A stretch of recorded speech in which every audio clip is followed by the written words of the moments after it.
The Eagles play the Chiefs on Sunday. Eagles, yes. Yeah, well, it is a football Friday, but I was so fired up with that win last night. I felt really rightfully good. so, yeah. So Eagles Chiefs Super Bowl rematch on Sunday. Whole new year, but they played in the final game last year, and I got to tell you, I just expect the Eagles to win this game. And we know that they're the more talented team. They are the more talented team on offense. I believe they're more talented team on defense. We are giving, I think, a little too much credit at this point to they have Andy Reid and Patrick Mahomes, and then anything could happen. For sure, I guess. But I also think that's built into the line. I think part of the reason the line is what it is because there is this Chiefs mystique that I guess they deserve at this point. But you can see from a personnel standpoint, there is a massive difference between the Philadelphia Eagles and the Kansas City Chiefs. And I think we saw this with the Super Bowl last year, that if they weren't the Chiefs, it was the same players, but they weren't the Chiefs, I don't think the line would have been what it was. I think the Eagles would have been 3.5 or 4-point favorites going into that game. I don't think it would have been close to a pick 'em. But everybody's scared of betting against Andy Reid and scared of betting against the Chiefs. Look, Rightfully so. They've earned that. I guess they've earned it. They've earned that. But it doesn't. I think the reality is not what that is anymore. Sure. They still have Patrick Mahomes. I still don't want him to have the ball with a chance to win it with 2 minutes left in the game. But the Eagles are a way more talented team. Justin Herbert roasted that secondary last week. I expect Jalen Hurts to have a big game on Sunday. I think the Eagles will win the game. I think the Eagles are going to be able to run the ball better than they ran the ball against the Dallas Cowboys. And I think they beat the Chiefs. And I think this is... I just don't think this is a nail biter and close, and I'm not worried about Patrick Mahomes and Andy Reid anymore.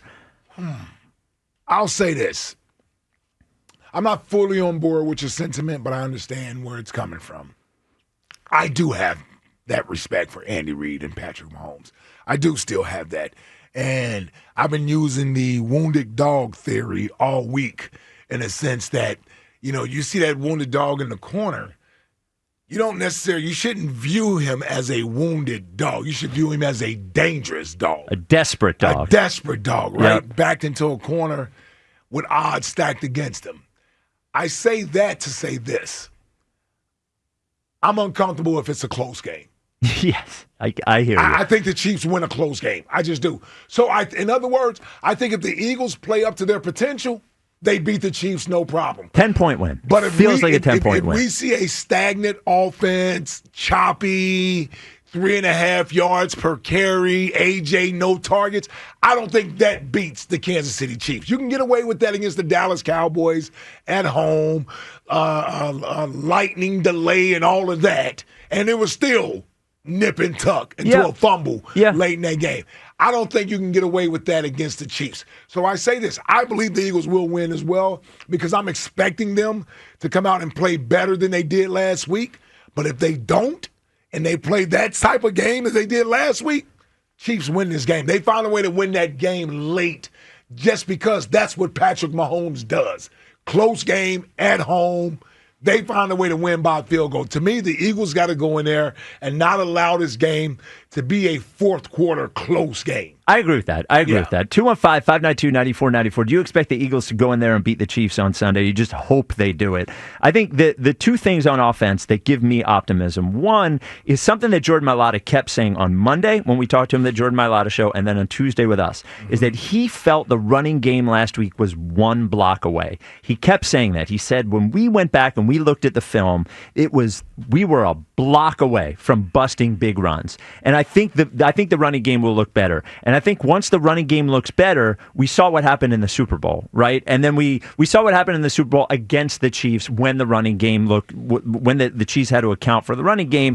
The Jalen was able to take advantage of that. And I watched that Chiefs and Chargers game, and the way that the Chargers and Justin Herbert were able to get the ball to wide receivers. Again, 83% of Justin Herbert's targets went to wide receivers last week. Yeah. 83%. This is you shouldn't have to force the ball to AJ on Sunday. There should be natural. I want them to, but there should be natural ways to get AJ Brown the ball. All right, 215-592-9494. Do you expect the Eagles to win the game on Sunday? We do have a next question today, as we have one more pair of tickets to the Fight on McKenna Foundation Bite for the Fight Food Festival, which is tomorrow at the Greater Philadelphia Expo Center in Oaks. I will be there as well. For more information, biteforthefight.com. Great samples from restaurants all over the place, celebrity chefs. I think Brent Selleck's going to be there as well. So that is tomorrow. It is National Video Game Day.